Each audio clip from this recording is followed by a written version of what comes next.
welcome everyone to the first session for our GT Impact program. We are so excited to have all of you here with us today for our leadership keynote. Stay curious and expand your perspective. Just a reminder before we get started today, you all should have received a separate link included in that email just for your breakout room. So just make sure you have that up. We will be dismissing everyone into breakout rooms a little bit later in the session. So just have that available. If you don't have that yet, just drop your name in the Q&A box so that we can help solution that for you before you are sent out to your breakout room. So if you have any questions or anything at all, please use the Q&A box. But we are so excited to have you here today and so excited for our keynote speaker, Joy Taylor. So I will pass it off to Joy. Hi, everyone. Indeed, my name is Joy Taylor, and I am a principal within Grant Thornton. I've been with the firm about 3 years, and I am pleased to announce a surprise, which even the people on this telephone call may not know. You will be seeing my face a great deal in the future because I am your new dean for Jumpstart, which is the person who takes care of your education for the first year of your joining of the firm. So I am hopeful that you find today's session exciting and thrilling, and that you will look forward to the many other sessions where we will be spending a great deal of time together. So this session today is about staying curious and expanding your perspective. And so I'm going to dive right in because what I want to ensure for each and every one of you is that your journey in life should not be the same as this person seated next to you, in front of you, behind you, or anyone you work with within Grant Thornton. Everyone's life journey takes them to the place they are supposed to be. And that my life's journey is actually quite unusual in comparison to many partners that exist within Grant Thornton. I'm also very proud of that. And irrespective of the choices that you make, you too have many options in front of you to become a future leader of this firm or wherever it is that you may land in your future. And I want to leave room for that. So for me, I'm going to start by telling you my life story. And like I said before, it is a little unusual, so bear with me. And then I'm going to go into an exercise that you two will be working on and answering some questions. So here we go. My name is Joy Taylor. I am 53 years of age.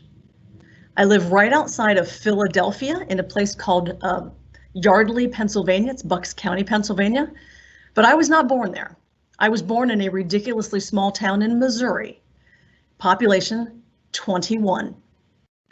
I was homeschooled till I was about 10 or 12 years of age by my grandmother because my father wanted to go to medical school and my grandmother was a teacher. When he finished medical school, my family and I moved to Clearwater, Florida, and I grew up on the beaches of Clearwater, not a horrible way to go. And I then went to college at the University of Florida. I graduated there with an undergraduate degree in public speaking and speech writing.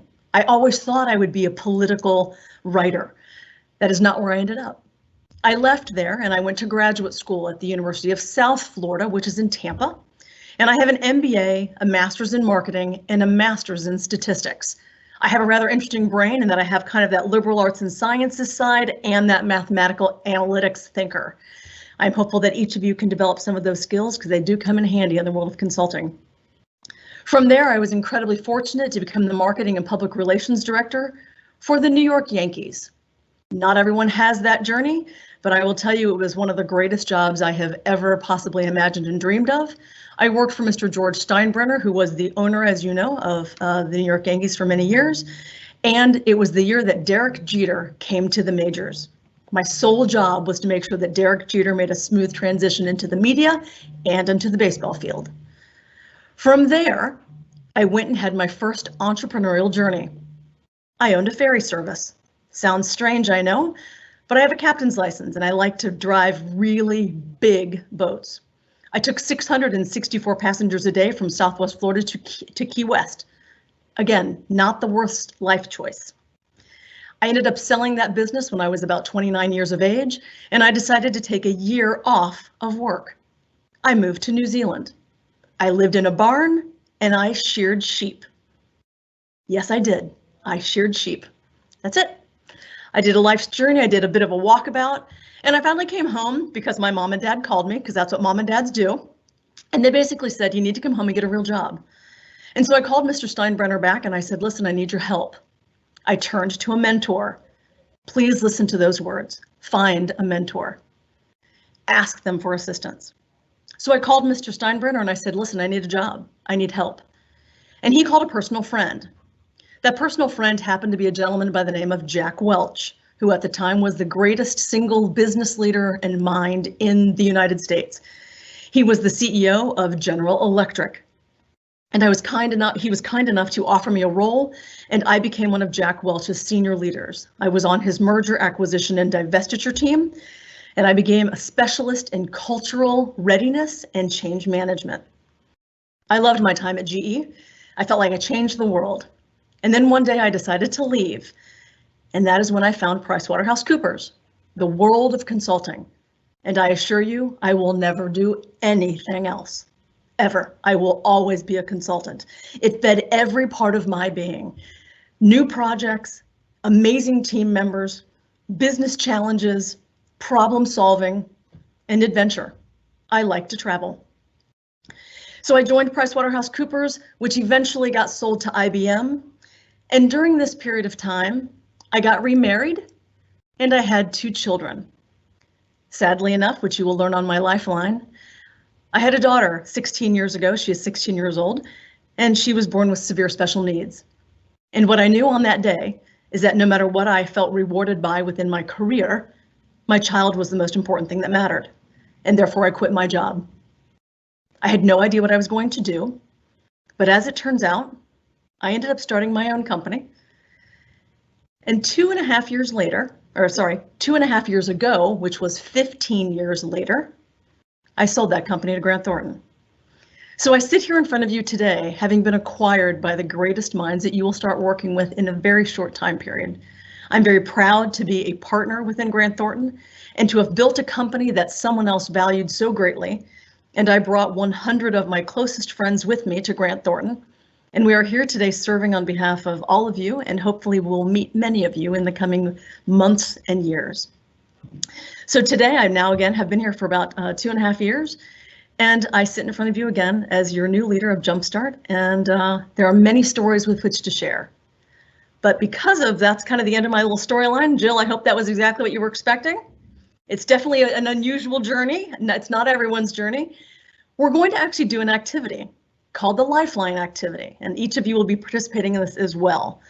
So let me give you my lifeline. It is made up of levels of fulfillment across your age and journey.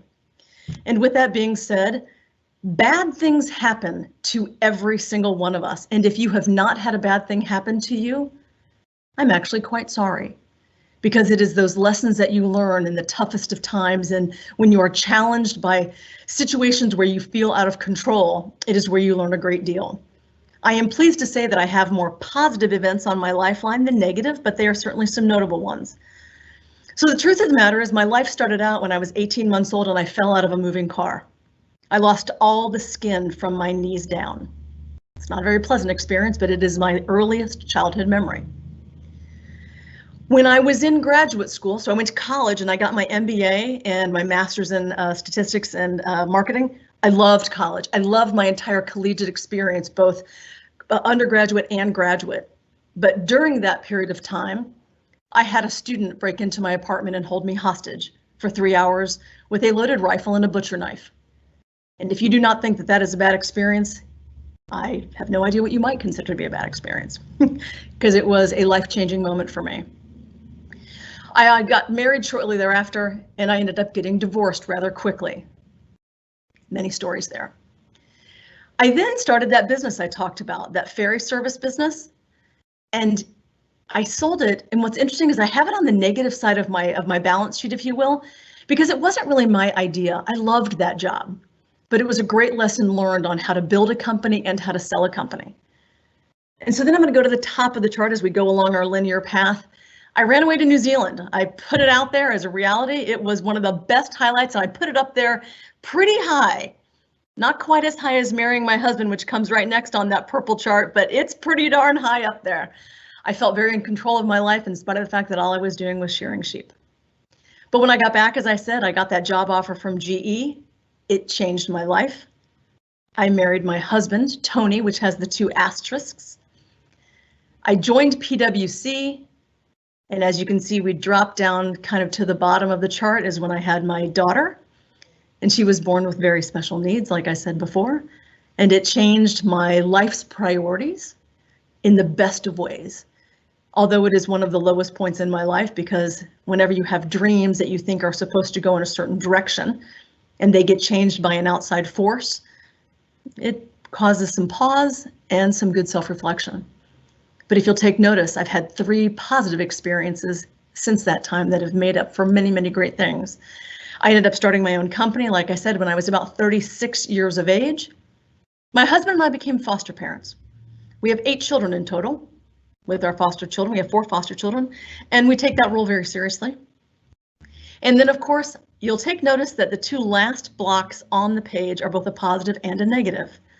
When I sold my business to Grant Thornton, it's what I wanted. Don't get me wrong.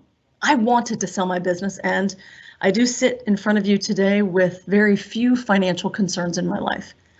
But it was also a moment in time when I felt like I built something great and I don't own it anymore. I loved being the CEO of a business, but I will also tell you I love consulting more. So the truth is I am very happy where I am today. And then I have that little purple star at the top because the truth of the matter is one day I'm going to retire. I just don't know when. But that will be a very positive moment in my life, and I hope that anyone would agree with that. So that is my lifeline activity. Jill, I hope that kind of met the expectation for the exercise. Okay. And then I was asked to answer a handful of questions, which you are also going to be doing. So I'm going to read the question and I'm going to write what I wrote, and I may give a little more clarifying spaces here, but what underlying themes or insights do you see as you consider the events in your lifeline? I really enjoyed doing this exercise, by the way.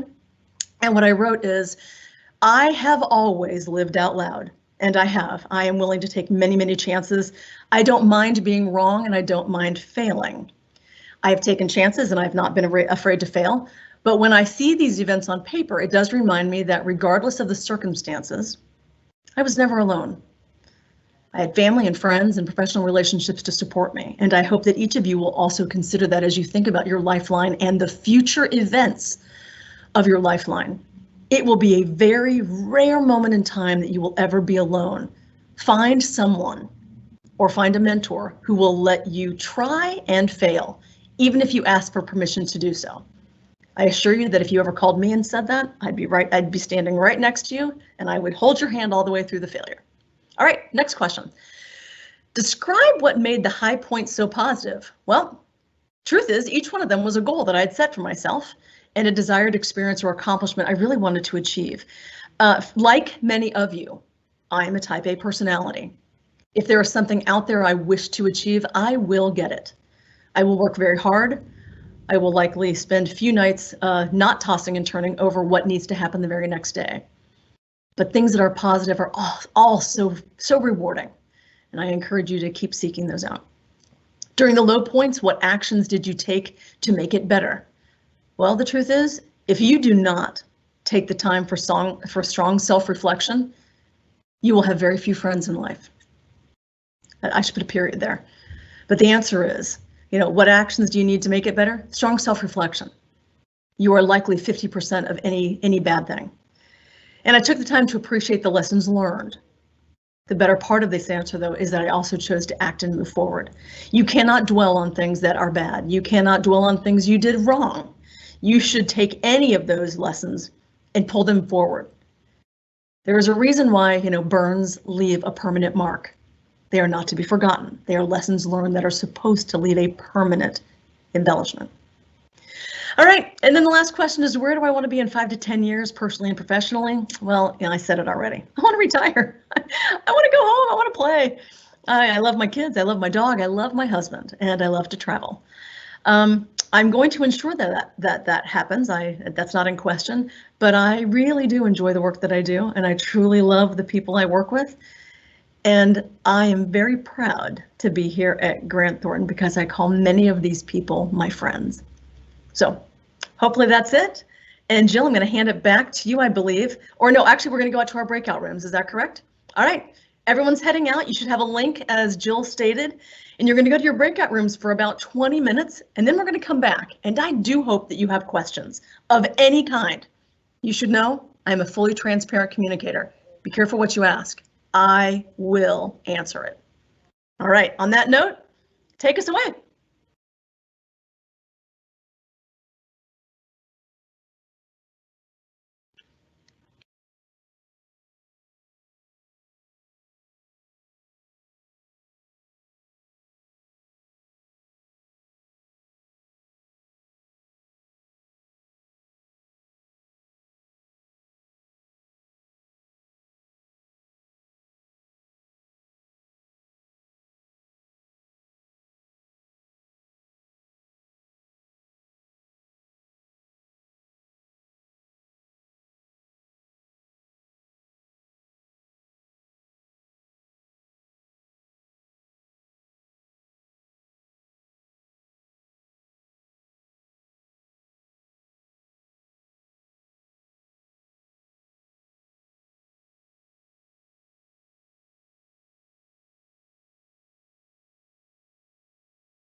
All good so far, guys?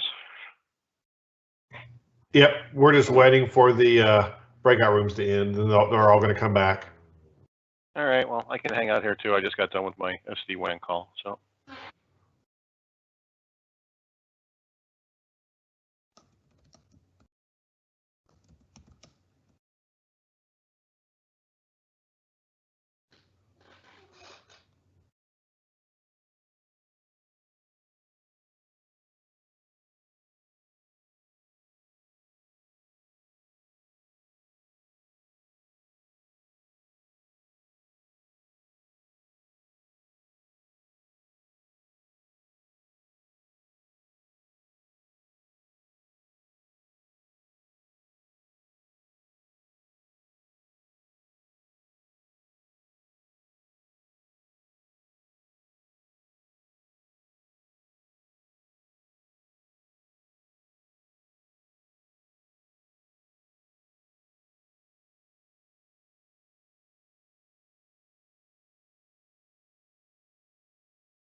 We'll kind of wait till we get back to the 120 or so. Is that right?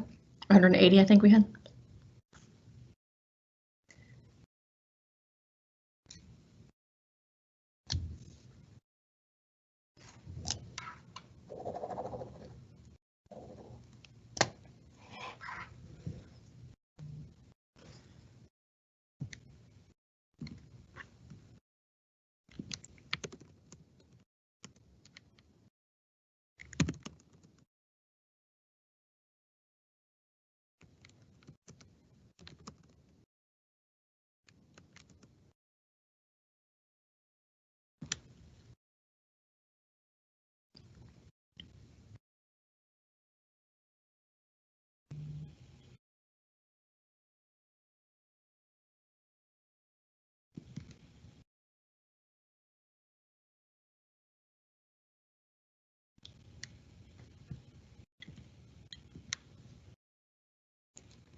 Okay.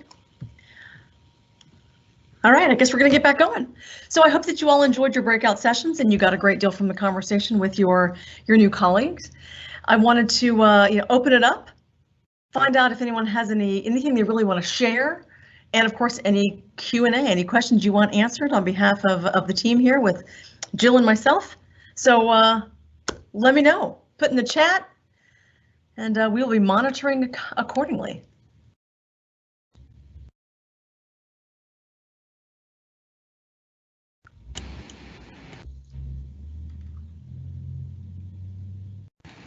Joy, it looks like we have a question for you, just on how your international experience and diverse job occupations have influenced your communication skills. So if you want to that's a great one. So what's interesting is I took a class in college. I'm sure every one of you have taken a class in college that you thought, oh, this is going to be an easy A, and it seems kind of interesting. Well, one that I took was international and cultural communication. And I thought, when will I ever really need that? The simple truth is, I think I use it every day. What is fascinating is that we all must appreciate that individuals have unique gifts and talents, and people have a way of receiving information and giving information, and that we should not ever judge a person's way of doing that in either direction. I have used that course material, and I'm talking 25 and 30 years later, in terms of how I choose to communicate with clients, with how I communicate with my colleagues, and how I communicate with my children, if that makes some sense. The truth is, you will develop skills over time. If there is a skill that I could encourage everyone in the world of consulting to really flex the muscle of, it is communication. It is both in written format, but most importantly, in verbal. The skill set of diplomatic communication is a skill best practiced. So I hope that you all will take that into account. I'll give you an example really quickly on that before I get to the next question. My grandfather used to see a baby at church or at the mall, and he knew it was not a very attractive child. Well, you don't tell someone that their baby is ugly. Instead, you say, your child is absolutely breathtaking. Just a skill he taught me when I was young. Next question, any more fun ones? I love that, Joy. The next question that we have is, what is the toughest challenge that you have faced in your career, and how did you face that? Oh, I have an answer for that. That's a great question.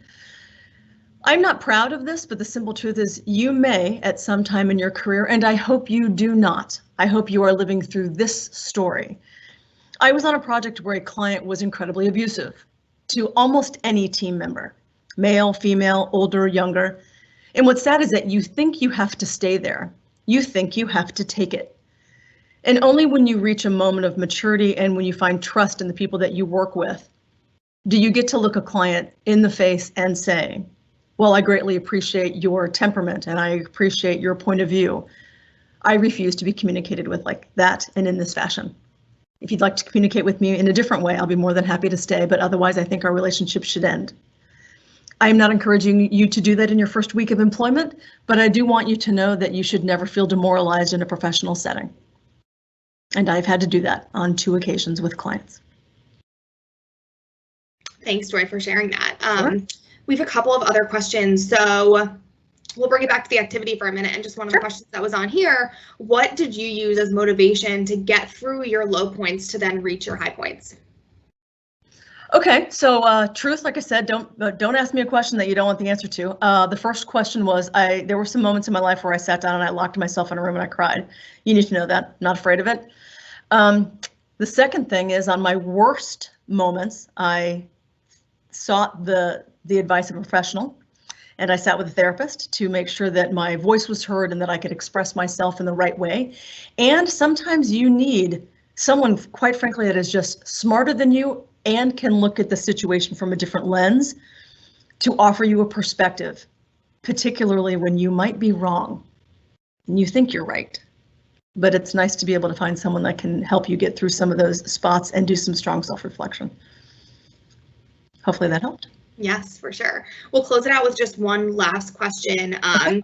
What is your best advice for the students on the line during their internship? Okay, here's the deal. Have the right attitude. And what I mean by that is accept the yes. There's not a person you're going to work with that will expect you to have all the answers, but everyone wants you to have the right attitude, which is try hard. Google and YouTube are your best friend. That's all I'm saying. Do great work. All right. Amazing. All good?